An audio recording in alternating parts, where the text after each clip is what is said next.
Hi. In this video, we're going to learn how to get Astera Data Stack up and running. Since Astera Data Stack runs on a client-server architecture, we'll first look at how to install the server. Once we're done with the server installation, we will move on to installing the client. Let's dive in. First, we will find the installation file for the server and open it. It's called Integration Server.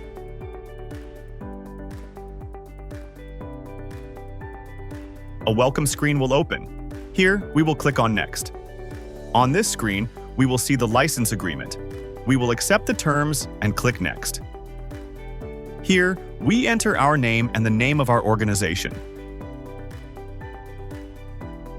Click Next to continue. As we can see over here, we can choose the type of installation we require. Selecting Complete will install all program features.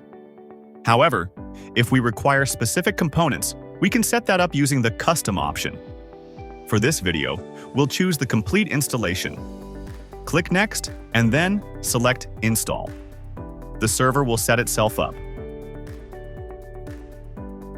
Once it's done, we can just click Finish. Next, we'll install the client. This is the tool we'll use to interact with the server. Look for the file named Astera Data Integrator. The steps for this installation are the same. Agree to the terms, enter our details, and choose our installation type.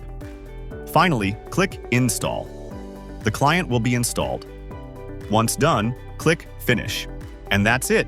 We've successfully installed the Astera client and server. For more information on Astera Data Stack, please visit our documentation site. Thank you for watching.